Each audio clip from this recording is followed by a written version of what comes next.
खंडवा सांसद नंदकुमार सिंह चौहान चुनावी मौसम में एक बार फिर भाषण देने के दौरान बहक गए। दरअसल खंडवा सांसद खंडवा के भाजपा कार्यालय में एक कार्यक्रम के दौरान कार्यकर्ताओं को संबोधित कर रहे थे, तभी उनकी नज़र कांग्रेस छोड़कर भाजपा में आए परमजीत सिंह नारंग पर पड़ी।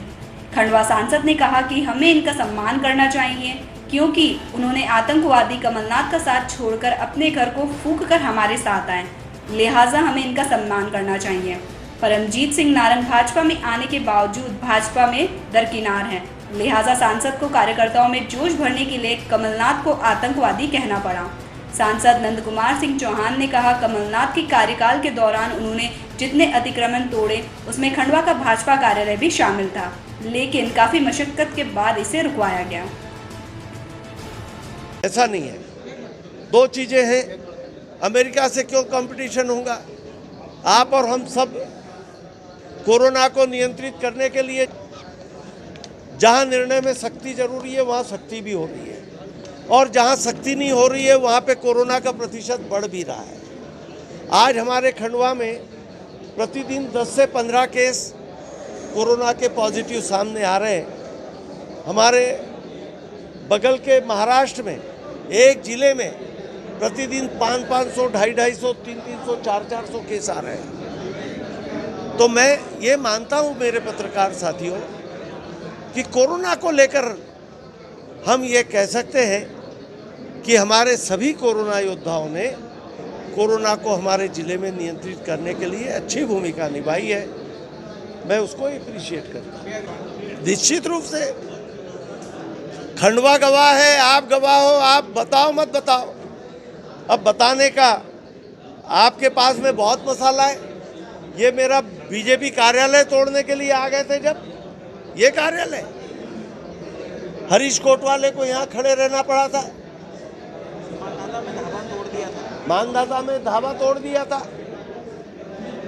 हमारे पाटू भैया यहाँ पर कई लोगों के मकान अतिक्रमण के नाम पर हटवाए जा रहे थे,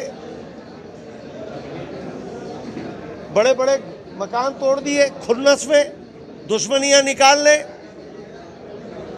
तो ये प्रक्रिया ठीक थोड़ी है। जब आपातकाल लगा था स्वर्गीय इंदिरा गांधी जी के टाइम पे, जब भी यही हुआ था,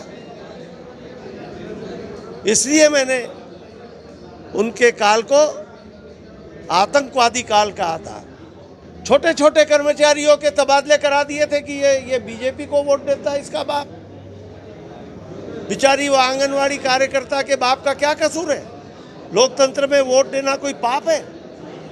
अपने पसंद के पार्टी को मतदान करना कोई गुनाह है? ढूंढ ढूंढ के चुन चुन के सताए गए लोग, और उसी की सजा उनको मिली है।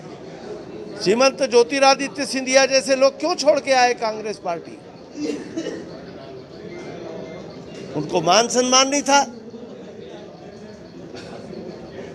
ज्योतिरादित्य सिंधिया जी ने कहा कि भाई जो जनता से वादे किए वो पूरे करो, आखिर जनता को मुंह दिखाना है।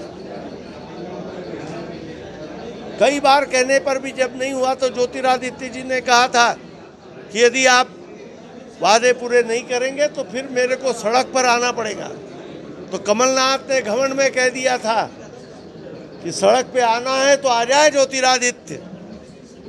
ज्योतिरादित्य सड़क पे तो नहीं आए, कमलनाथ सरकार को सड़क पे ला दिया। खंडवा से राम पवार नायक की रिपोर्ट।